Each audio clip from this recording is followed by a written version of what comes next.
नमस्कार दोस्तों, जय हिंद, वंदे मातरम। मैं आपके साथ जायसवाल सर। आप सभी का स्वागत अभिनंदन है टीटी फैमिली शिक्षकों के परिवार जायसवाल कोचिंग सेंटर पर, पावर्ड बाय शिक्षा ही प्रकाश है। बात करेंगे पर्यावरण अध्ययन प्रैक्टिस पेपर नंबर, ये आपका 28 है बाई जायसवाल सर। जी हाँ, ईवीएस के बेहतरीन ये प्रैक्टिस पेपर होगा और जिस तरह से आपके पेपर में प्रश्न पूछे जा रहे हैं उन्हीं टाइप्स और उन्हीं कंसेप्ट को लेकर ये आपके प्रैक्टिस पेपर तैयार किया गया है। तो ये प्रैक्टिस पेपर के प्रश्न आपके एग्जाम के संभावित प्रश्न हो सकते हैं, आपके एग्जाम से संबंधित प्रश्न है और ये प्रैक्टिस पेपर भी संबंधित है। और इसके पहले बेहतरीन प्रैक्टिस पेपर आपकी कंप्लीट कर चुके हैं। जी हाँ, 25 प्लस इसके पहले 27 प्रैक्टिस पेपर आपके पर्यावरण की कंप्लीट हो चुकी है, जिसकी आई बटन पे लिंक मिल जाएगी। सभी सब्जेक्ट की प्लेलिस्ट बना दी गई है प्रैक्टिस पेपर की, ठीक है। एक ही प्लेलिस्ट बनाई गई है ताकि आप लोगों को कहीं भटकना ना पड़े, दिक्कत ना हो, प्रॉब्लम ना हो। तो एमपी टेट वर्ग 3 प्रैक्टिस पेपर 2022 प्लेलिस्ट बनाई गई है। जाइए, विजिट कीजिए, अपने तैयारी को बेहतर कीजिए, जांचिए और परखिए, एग्जाम में सिलेक्शन पाइए, बेहतरीन स्कोर कीजिए। चलिए, तो कट ऑफ की बात करेंगे इस क्लास के अंत पर कि कितना कट ऑफ लगभग जाएगा और कितने में सिलेक्शन मिल जाएगा। चलिए, पहले हम 30 प्रश्न जान लेते हैं। एनसीईआरटी बेस्ड है। 30 में से आप लोगों का फीडबैक क्या है, सभी कमेंट कीजिएगा। पहला प्रश्न स्क्रीन पर है। चंद्रयान 2 कब छोड़ा गया? 18 अगस्त 2019 को, 15 अगस्त 2019 को, 18 अक्टूबर 2020 को, 26 जनवरी 2021 को छोड़ा गया। जी हाँ, सभी कमेंट कीजिएगा। चंद्रयान 2 कब छोड़ा गया है, सभी कमेंट कीजिएगा। आपका प्रत्येक कमेंट फीडबैक सर्वोपरि है, सम्मान है। तो चंद्रयान 2 को साथियों आपको 15 जुलाई 2019 को चंद्रयान 2 छोड़ा गया है। कब छोड़ा गया है? 15 जुलाई 2019 को। जी हाँ, चंद्रयान 2 श्रीहरिकोटा से 15 जुलाई 2019 को 2:51 पर GSLV MK 1130 M1 से छोड़े जाने का कार्यक्रम। दूसरा प्रश्न है साथियों, निम्नलिखित में से दो राज्य वे कौन से हैं जिनमें लौटते हुए मानसून के दौरान प्रायः चक्रवात आते हैं? जी हाँ, कर्नाटक और केरल राज्य है, पंजाब और हरियाणा है, बिहार और असम है, या आंध्र प्रदेश और उड़ीसा राज्य है। सभी कमेंट कीजिएगा। तो जिनमें ऐसे दो राज्य बताइए जिनमें लौटते हुए मानसून के दौरान चक्रवात आता हो, तो वो राज्य आपके आंध्र प्रदेश और उड़ीसा राज्य। जी हाँ, लौटते हुए मानसून के दौरान चक्रवात आपके आंध्र प्रदेश और उड़ीसा राज्य पर आते हैं। तीसरा प्रश्न साथियों दिया गया है कि किस उपग्रह को पृथ्वी अवलोकन उपग्रह के रूप में जाना जाता है, जिसे 5 मई 2005 को लॉन्च भी किया गया है? तो किस उपग्रह को पृथ्वी अवलोकन उपग्रह के नाम से जाना जाता है? हमसैट, कार्टोसैट फर्स्ट, इनसैट 4A, या आपका रेशोर से फर्स्ट की बात करेंगे। तो किस उपग्रह को पृथ्वी अवलोकन के उपग्रह में जाना जाता है और इसे 5 मई 2005 को लॉन्च भी किया गया था? तो यह उपग्रह आपका कॉरसेट फर्स्ट है। जी हाँ, कार्टोसैट फर्स्ट आपका उपग्रह है जिसे पृथ्वी के अवलोकन उपग्रह के रूप में जाना जाता है और इसका लॉन्च 5 मई 2005 को कार्टोसैट फर्स्ट को लॉन्च किया गया था। अगला प्रश्न है, यह पठार कौन सा है जिसमें पश्चिम और पूर्व दोनों की या दोनों ओर बहने वाली जल निकास प्रणाली है? मालवा का पठार, या छोटा नागपुर का, रांची का, या हजारीबाग का पठार? तो ऐसा पठार जिसमें पश्चिम और पूर्व दोनों ओर बहने वाली जल निकास प्रणाली है, वह आपका है मालवा का पठार। पहला ऑप्शन सही हो जाएगा। मेरे सभी प्यारे मित्र, मेरे प्यारे प्यारे भाई बहन, टीचर्स बंधु, सभी कमेंट कीजिएगा जिनका सपना है गवर्नमेंट टीटी एग्जाम को फतेह करना, सिलेक्शन को 101% करना। जी हाँ, सभी कमेंट कीजिएगा। जायसवाल सर आप सभी का अभिनंदन, स्वागत करते हैं, आप सभी के माता पिता को प्रणाम करते हैं। जी हाँ, सभी कमेंट कीजिएगा। रणथंभौर टाइगर रिजर्व किस राज्य पर स्थित है? आपके राजस्थान, आंध्र प्रदेश, अरुणाचल प्रदेश, उत्तराखंड। जी हाँ, तो रणथंभौर टाइगर रिजर्व, देखिए अभी तक एग्जाम हुए हैं, ये सुनने को नहीं मिला है कि आपके राष्ट्रीय उद्यान या इनसे संबंधित प्रश्न पूछे जाए या एमपी जीके का, ऐसा कुछ नहीं आया। ठीक है, एमपी जीके का एक ही क्वेश्चन आया, सोयाबीन वाला। ठीक है, तो आगे आने वाले चांसेज है क्योंकि ये टॉपिक ले रहा है, आप धीरे धीरे आपके अंतरिक्ष वाला टॉपिक घटा रहा है, दूसरा टॉपिक को ऐड कर रहा है। ठीक है, तो रणथंभौर टाइगर रिजर्व किस राज्य पर स्थित है? तो आप जानते हैं राजस्थान की बात करेंगे। ठीक है, रणथंभौर टाइगर भारत के पश्चिम राजस्थान के सवाई माधोपुर जिले में स्थित है और इसकी स्थापना 1980 में हुई थी।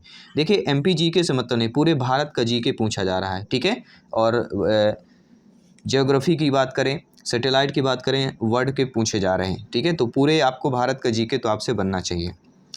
पारिस्थितिक संतुलन बनाए रखने के लिए भारत में वन क्षेत्र कितने अनुपात में होना चाहिए? 11.1%, 22.12%, 33.3% या 44.4%। तो सभी जानते हैं पारिस्थितिक संतुलन बनाए रखना है तो भारत में वन क्षेत्र लगभग 33.3% होना चाहिए। किसके लिए?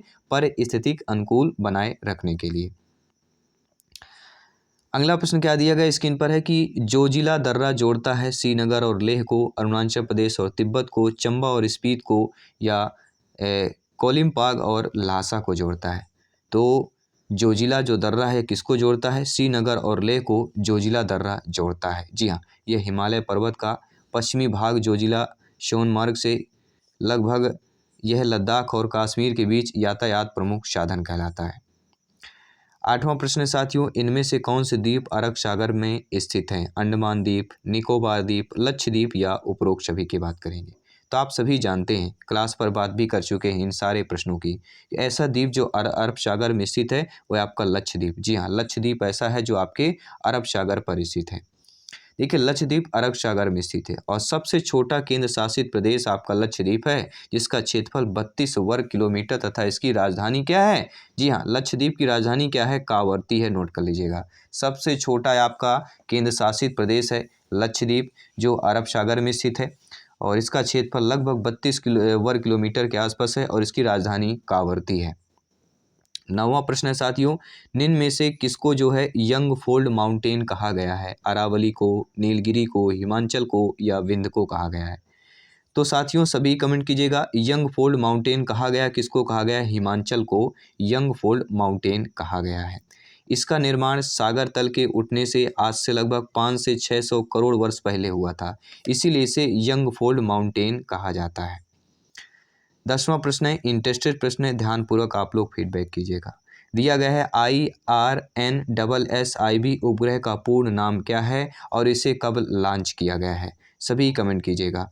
हो सकता है आप लोग कुछ लोग जानते हो, कुछ लोग नहीं जानते हो। ठीक है, तो इसका राइट ऑप्शन है भारतीय क्षेत्र नेविगेशन सैटेलाइट सिस्टम। जी हाँ, जो आपका प्रश्न दिया गया है IRNSSIB भारतीय क्षेत्र नेविगेशन सैटेलाइट सिस्टम और इसे 4 अप्रैल 2014 को लॉन्च किया गया है। IRNSSIB उपग्रह को कब लॉन्च किया गया है? 4 अप्रैल 2014 को लॉन्च किया गया है। पंजाब में बड़ी संख्या में अपलावन नहर है, इनमें से जल कहाँ से आता है? तो पंजाब में बड़ी संख्या में अपलावन नहर है, इनमें जल जो है आपके सतलुज नदी से आता है। डी ऑप्शन सही हो जाएगा। अगला प्रश्न है शिक्षक बंधुओं कि निम्न में से किस विटामिन की कमी से तीव्र रक्त अल्पता रोग होता है? विटामिन डी के, विटामिन 12 के, विटामिन ए के या विटामिन सी के? तो किस विटामिन की कमी से तीव्र रक्त अल्पता रोग होता है? वह होता है विटामिन B12। जी हाँ, विटामिन B12 की कमी से रक्त अल्पता रोग हो जाता है। विटामिन B12 कोबेलामिन मांस, मछली, अंडों एवं दूध से प्राप्त होता है। अगला प्रश्न है साथियों, कौन सा उपग्रह भारत की पहली मल्टी वेवलेंथ स्पेस ऑब्जर्वेटरी के रूप में समर्पित है? एस्ट्रोसैट, आपका SRMNCT की बात करेंगे, शाराल की बात करें या जुगनू की बात करेंगे? तो ऐसा उपग्रह जो भारत की पहली मल्टी वेवलेंथ स्पेस ऑब्जर्वेटरी के रूप में समर्पित है वह आपका एस्ट्रोसैट है। जी हाँ, भारत का एस्ट्रोसैट जो उपग्रह है भारत की पहली मल्टी वेवलेंथ स्पेस ऑब्जर्वेटरी के रूप में समर्पित है। पहला ऑप्शन सही हो जाएगा। अगला प्रश्न साथियों, दक्षिणी पश्चिमी मानसून की अवधि के दौरान तमिलनाडु सूखा रहता है, क्यों रहता है? यह वृष्टि छाया क्षेत्र में है, ताप इतना अधिक है कि पवन ठंडी नहीं हो पाती है, या पवन इस क्षेत्र तक नहीं पहुंच पाती है, या इस क्षेत्र में कोई पर्वत नहीं है? तो देखिए, दक्षिण पश्चिम मानसून की अवधि के दौरान तमिलनाडु सूखा रहता है क्योंकि यह वृष्टि छाया क्षेत्र में स्थित है। पहला ऑप्शन सही हो जाएगा। अगला प्रश्न है, भारत का जो है, सभी लोग कमेंट कीजिएगा, फीडबैक कीजिएगा। 15 नंबर प्रश्न है, 15वां प्रश्न है कि भारत का निम्नलिखित में से कौन सा तट जो है प्रचंड उष्णकटिबंधीय चक्रवातों से सर्वाधिक दुष्प्रभावित है? जी हाँ, कि किसकी बात करें? ऐसा तट जो प्रचंड उष्णकटिबंधीय चक्रवातों से सर्वाधिक दुष्प्रभावित है वह आपका तट आंध्र प्रदेश की बात करेंगे। जी हाँ, भारत का आंध्र प्रदेश तट में प्रचंड उष्णकटिबंधीय चक्रवातों से सर्वाधिक दुष्प्रभावित है, वह है आंध्र प्रदेश। अगला प्रश्न है साथियों, निम्नलिखित में से किसे टेस्ट टीम का दर्जा हासिल नहीं किए है? इंग्लैंड को, बांग्लादेश को, दक्षिण अफ्रीका को, केन्या को। जी हाँ, सभी कमेंट कीजिएगा। तो किस देश को जो है टेस्ट टीम का दर्जा हासिल नहीं है? तो आप सभी लोग जानते हैं इंग्लैंड, बांग्लादेश, दक्षिण अफ्रीका, ये तीनों से भारतीय टीम, हमारी टेस्ट टीम खेल चुकी है, लेकिन केन्या दो देश को जो है अभी टेस्ट टीम का दर्जा हासिल नहीं है। अगला प्रश्न है, BS4 ग्रेड तकनीक इंजन देना प्रारंभ कब किया? 2018, 2017, 2016, 2015। ये आपके एग्जाम पर पूछा गया प्रश्न है। जी हाँ, BS4 ग्रेड तकनीक का इंजन देना कब प्रारंभ किया है? तो वह आपका 2017 है। जी हाँ, 1 अप्रैल 2017 को BS4 ग्रेड तकनीक का ईंधन देना प्रारंभ किया है। अगला प्रश्न है साथियों, भारत में सबसे ऊंचा पठार कौन सा है? दक्षिणी पठार, छोटा नागपुर का पठार, लद्दाख का पठार, या आपके बघेलखंड का पठार? सभी कमेंट कीजिएगा। मेरे सभी प्यारे मित्र, मेरे शिक्षक बंधु, भाई बहन, गृहिणी जिनका सपना है टीटी एग्जाम को क्रैक करना, सभी कमेंट कीजिएगा। सभी मित्रों को जय हिंद, वंदे मातरम, इंकलाब जिंदाबाद। साथियों, एग्जाम को फतेह करना है, इस बार बिल्कुल तैयारी करना है, सारे प्रश्न को तोते की तरह रट लेना, क्योंकि ये सारे प्रश्न आने वाले हैं, सारे प्रश्न संभावित प्रश्न हैं। जी हाँ, भारत में सबसे ऊंचा पठार सभी जानते हैं, दक्षिणी पठार की बात करेंगे। बहुत सारे छोटा नागपुर पठार सोच रहे होंगे, ठीक है। चलिए, कोई भी डाउट हो कमेंट अवश्य कीजिएगा। अगला प्रश्न स्क्रीन पर है, सबरीमाला निम्नलिखित में से किस राज्य पर स्थित है? आंध्र प्रदेश, तमिलनाडु, केरल, कर्नाटक। जी हाँ, सबरीमाला, ये सभी लोग विख्यात नाम है, सभी परिचित होंगे। तो सबरीमाला किस राज्य पर स्थित है? केरल राज्य पर स्थित है। आप लोगों का यहाँ पे सी ऑप्शन सही हो जाएगा। अगला प्रश्न है, बेस्ट प्रश्न है, VVIP कैटेगरी का प्रश्न है, सिलेक्शन वाला प्रश्न है कि प्रायद्वीपीय भारत में उच्चतम पर्वत चोटी है आपके अनाईमुड़ी, डोडा बेट्टा, महेंद्रगिरी या नीलगिरी? जी हाँ, सभी कमेंट कीजिएगा मेरे प्यारे प्यारे भाई, मेरे छोटे भाई, मेरे बड़े भाई, मेरी छोटी बहन, मेरी बड़ी बहन, गृहिणी, सभी कमेंट कीजिएगा। प्रायद्वीपीय भारत में उच्चतम पर्वत जो चोटी होती है वह आपके अनाईमुड़ी की बात करेंगे। जी हाँ, पहला ऑप्शन साथियों सही हो जाएगा। अगला प्रश्न है, लगभग 20 प्रश्न बहुत ही जल्दी आज हम कंप्लीट किए हैं और 10 प्रश्न और कंप्लीट करेंगे। टोटल यह 30 प्रश्नों के संपूर्ण कंसेप्ट से निचोड़ है और ये प्रैक्टिस पेपर इसी टाइप से बनाया गया जिस टाइप से आपके पेपर पर एग्जाम आ रहे हैं, जिस कंसेप्ट से आपके एग्जाम पर प्रश्न पूछे जा रहे हैं, उसी कंसेप्ट को यह प्रैक्टिस पेपर बनाया गया है। साथियों, मेघ गर्जन वायुमंडल के किस परत में होता है? क्षोभ मंडल में होता है, समताप मंडल में होता है, ओजोन मंडल में होता है, या उपरोक्त सभी में होता है? तो मेघ गर्जन वायुमंडल के किस परत में होता है? सभी कमेंट कीजिएगा। आप सभी जानते हैं क्षोभ मंडल में। जी हाँ, मेघ गर्जन वायुमंडल के किस परत में होता है? तो क्षोभ मंडल के परत पर होता है। पहला ऑप्शन यहाँ आप लोगों का सही हो जाएगा। अगला है, मुंबई हाई तेल क्षेत्र कहाँ पर स्थित है? अरब सागर के महाद्वीप शेल्फ, पश्चिमी तटीय मैदान की बात करेंगे, पश्चिमी घाट की बात करेंगे, दक्षिण का आंतरिक भाग की बात करेंगे। तो मुंबई हाई तेल क्षेत्र कहाँ पर स्थित है? सभी कमेंट कीजिएगा। तो मुंबई हाई तेल क्षेत्र जो आपके अरब सागर के महाद्वीपीय शेल्फ पर स्थित है। तो यहाँ पर आप लोगों का पहला ऑप्शन साथियों सही हो जाएगा। अगला प्रश्न दिया गया है कि इंदिरा गांधी कप किस खेल से संबंधित है? क्रिकेट से है, फुटबॉल से है, मुक्केबाजी से है, शतरंज से है? सभी कमेंट कीजिएगा। जी हाँ, इंदिरा गांधी कप किस खेल से संबंधित है? तो इंदिरा गांधी जो कप है आपके मुक्केबाजी खेल से संबंधित है। जी हाँ, मुक्केबाजी खेल में इंदिरा गांधी कप दिया जाता है।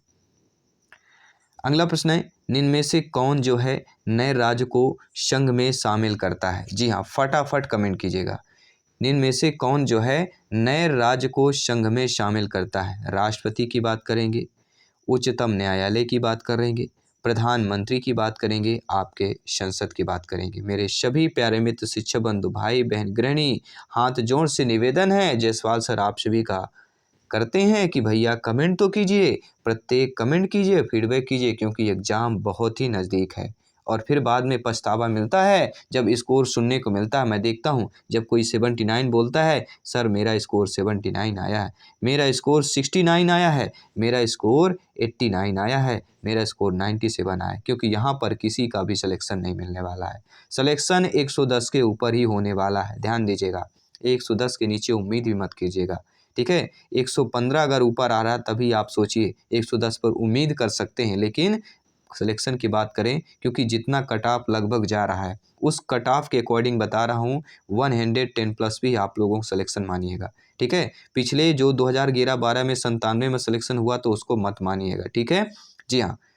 निम्न में से कौन नए राज्य को संघ में शामिल करता है? तो सभी जानते हैं संसद जो होता है। जी हाँ, नए राज्य को संघ में कौन शामिल करता है? संसद शामिल करता है। जी हाँ। भारतीय संविधान के भाग 1 के अनुच्छेद 2 के तहत संसद विधि द्वारा ऐसे निर्बंधों और शर्तों पर जो वह ठीक समझे संघ में नए राज्यों का प्रवेश या उनकी स्थापना कर सकती है। 36वां संविधान संशोधन 1975 द्वारा जिस नवीनतम राज्यों को संघ में जोड़ा गया है वह आपका सिक्किम राज्य है। ध्यान दीजिएगा, प्रश्न आ सकता है कि 1975 द्वारा जिस नवीनतम राज्य को संघ में जोड़ा गया है वह राज्य कौन सा है? आपका सिक्किम राज्य है। जी हाँ, 36वां संविधान संशोधन 1975 की बात करेंगे। अगला है, संविधान सभा में यह किसने कहा था कि राज्य के नीति निर्देशक सिद्धांत किसी बैंक में दे उस चेक की तरह है जिसका भुगतान बैंक अपनी सुविधानुसार करता है? के.टी. साय ने कहा था, के.एम. मुंशी ने कहा था, बी.आर. अंबेडकर जी ने कहा था या ग्रेनविल ऑस्टिन ने कहा था? सभी कमेंट कीजिएगा, यह किसने कहा था आपके संविधान सभा में कि राज्य के नीति निर्देशक तत्व या राज्य के नीति निर्देशक सिद्धांत किसी बैंक में दे उस चेक की तरह है जिसका भुगतान जो है बैंक अपनी सुविधानुसार करता है। जी हाँ, यह कथन आपके के.टी. साय महोदय जी का है। जी हाँ, भारतीय संविधान सभा में आलोचकों ने राज्य के नीति निर्देशक तत्व के बारे में अलग अलग बात कही है। वहीं पर के.टी. साय के अनुसार राज्य के नीति के निर्देशक तत्व या सिद्धांत किसी बैंक में दे उस चेक की तरह है जिसका भुगतान बैंक अपनी सुविधानुसार करता है। करता है कि नहीं करता है? बैंक को जब मन पड़ता है तब वह चेक को ठीक है पास करता है। अगला प्रश्न है जो स्क्रीन पर दिया गया है कि भारतीय संविधान की 7वीं अनुसूची में वर्णित जनसंख्या नियंत्रण और परिवार नियोजन सूची का विषय है। संघ सूची का, राज्य सूची का, वैश्विक सूची का, समवर्ती सूची का? अगर आपको पता है आप कमेंट कर सकते हैं। आपका फीडबैक कमेंट सर्वोपरि सर्वमान्य है। तो भारतीय संविधान की 7वीं अनुसूची में वर्णित जनसंख्या नियंत्रण और परिवार नियोजन जिस सूची का विषय है वह आपका समवर्ती सूची है। जी हाँ, भारतीय संविधान के 7वीं अनुसूची में वर्णित जनसंख्या नियंत्रण परिवार नियोजन एक समवर्ती सूची का विषय है। 3-4 प्रश्न और बचे हैं, इनको कंप्लीट करते हैं, आपके प्रैक्टिस पेपर को कंप्लीट करते हैं। निम्न अधिकार क्षेत्रों में कौन से अधिकार क्षेत्र के तहत कोई व्यक्ति जिसके मौलिक अधिकारों का उल्लंघन हुआ है वह सीधे सर्वोच्च न्यायालय में जा सकता है? मूल न्याय क्षेत्र की बात करेंगे, रिट न्याय क्षेत्र की बात करेंगे, अपीली न्याय क्षेत्र या सलाहकारी न्याय क्षेत्र? देखिए साथियों, ऐसा अधिकार क्षेत्र जिसमें अधिकार क्षेत्र के तहत कोई व्यक्ति जिसके मौलिक अधिकारों का उल्लंघन हुआ है, मान लीजिए हमारे मौलिक अधिकारों का अगर उल्लंघन हुआ है तो हम सीधे सर्वोच्च न्यायालय में जा सकते हैं। किसके क्षेत्र के अकॉर्डिंग? रीट न्याय क्षेत्र के अधिकार के क्षेत्र पर। ठीक है, अनुच्छेद 32 के तहत कोई भी व्यक्ति अपने मौलिक अधिकारों को उल्लंघन पर सीधे उच्चतम न्यायालय जा सकता है और उच्चतम न्यायालय अपने रीट न्याय के क्षेत्र के तहत 5 प्रकार के रिट जारी करता है। अगला प्रश्न है, निम्न में से किसे संविधान की आत्मा के रूप में परिभाषित किया गया है? मूल अधिकार को, मूल कर्तव्य को, राज्य के नीति निर्देशक तत्वों को या प्रस्तावना को किया गया है? तो किसे जो है संविधान की आत्मा के रूप में परिभाषित किया गया है? तो प्रस्तावना को। जी हाँ, प्रस्तावना को जो है संविधान की आत्मा के रूप में परिभाषित किया है वह आपका प्रस्तावना है। क्या है? प्रस्तावना को संविधान की आत्मा कहा जाता है। यह संविधान निर्माताओं के विचारों को जानने की कुंजी है। प्रश्न आ सकता है कि संविधान निर्माताओं के विचारों की जानने की कुंजी कौन है? प्रस्तावना है। संविधान के गतिरोध को समाप्त करने के लिए प्रस्तावना किरण पुंज की तरह यह काम करती है। अगला प्रश्न है 29वां प्रश्न है जो आप लोगों के स्क्रीन पर है। आइए जान लेते हैं क्या प्रश्न पूछा गया है। अधिगम की पेडागोजी से संबंधित प्रश्न है। अधिगम की जटिलता की प्रायिकता के रूप में निम्नलिखित में से कौन सी विधि के उपयोग की सलाह पर्यावरण अध्ययन के शिक्षकों को नहीं दी जानी चाहिए? गूढ़ प्रक्रियाओं को समझने हेतु हस्त प्रचलित सामग्री उपयोग की बात करेंगे। शिक्षण स्तर को अलग अलग विद्यार्थियों के स्तर से थोड़ा अधिक परंतु कक्षा के स्तर की सीमा के भीतर रखना। यह आपका ऑप्शन नंबर सी कह रहा है कि जटिल संकल्पनाओं को आरंभ करते समय विद्यार्थियों के चिंतन को प्रोत्साहित करने के लिए केवल मुक्त उत्तर वाले प्रश्न पूछना या विद्यार्थियों के पूर्ववर्ती ज्ञान का पता लगाने हेतु पूर्व परीक्षण कर लेना। तो साथियों, अधिगम की जटिलता की प्रतिक्रिया के रूप में जिस विधि के उपयोग की सलाह पर्यावरण अध्ययन के शिक्षक को दी जानी चाहिए वह यह है कि शिक्षण स्तर को अलग अलग विद्यार्थियों के स्तर से थोड़ा अधिक परंतु कक्षा के स्तर की सीमा के भीतर रखना चाहिए। बी ऑप्शन सही हो जाएगा। और इस प्रैक्टिस पेपर का 30वां प्रश्न है कि बच्चों को व्यक्तिगत अनुभवों को महत्व देने से पर्यावरण अध्ययन की कक्षा में शिक्षकों को क्या लाभ मिलता है। बच्चों के विशिष्ट अनुभव को जानने में, बच्चों की भाषा और संप्रेषण कुशलताओं को सुधारने और परिमार्जित करने में, उसकी ऊर्जा बनाने में, क्योंकि बच्चे बातचीत करना पसंद करते हैं, या विषय को बच्चों को अनुभव संसार से जोड़ने और विमर्श व सीखने को बढ़ावा देने में। तो बच्चों को व्यक्तिगत अनुभव को महत्व देने से पर्यावरण अध्ययन की कक्षा में शिक्षकों को क्या लाभ मिलता है, तो विषय को बच्चों के अनुभव संसार से जोड़ने और विमर्श व सीखने को बढ़ावा देने में मिलता है। तो डी ऑप्शन सही हो जाएगा। तो साथियों, ये रहे बेहतरीन लाजवाब आपके 30 महत्वपूर्ण प्रश्न आज का प्रैक्टिस पेपर का। आपने 30 में से कितना स्कोर किया है नीचे कमेंट बॉक्स में अवश्य बताइएगा। और सभी प्रैक्टिस पेपर यहाँ पे आपको ऑलरेडी लिंक बना दी गई है, सारे प्रैक्टिस पेपर अटेंड कीजिए। एग्जाम के पहले जितना हो सके प्रैक्टिस पेपर अटेंड करके जाइएगा, क्योंकि बाल विकास में लगभग यहाँ पे जितने प्रैक्टिस पेपर हमने अटेंड किया है, लगभग आपके 70 से लेके 75% जो है उस प्रैक्टिस पेपर से प्रश्न पूछे जा रहे हैं। तो बाल विकास के लिए बहुत इंपॉर्टेंट जो आपकी टप आ रही है। और ईवीएस की बात करेंगे तो ईवीएस की डेली क्लासेज है, आपके प्रैक्टिस पेपर अटेंड कर लीजिएगा, क्योंकि ईवीएस और बाल विकास, ठीक है, और मैथ्स की पेडागोजी, इन 3 महत्वपूर्ण कठिन आ रहे हैं। बाकी कंसेप्ट सरल आ रहा है मैथ्स में, ठीक है। पेडागोजी कठिन आती है, तो पेडागोजी के इसके पहले हमने 50 महत्वपूर्ण प्रश्नों का क्लास लिया है, वीडियो बनाया है, वो 50 प्रश्न देख लीजिएगा, जो सीटेट रीट एग्जाम में पूरा निचोड़ तैयार किया गया है, जो बार बार पूछे गए हैं, क्योंकि आपको एमपी टेट में जो है मैथ्स पेडागोजी में वही प्रश्न पूछे जा रहे हैं जो सीटेट रीट एग्जाम में पिछले ईयर में पूछे गए प्रश्न हैं। तो वो 50 प्रश्न जरूर जाके देखिएगा। चलिए मिलते हैं जल्दी नेक्स्ट क्लास पर। सभी मित्रों को जय हिंद, वंदे मातरम, शुभ रात्रि, धन्यवाद।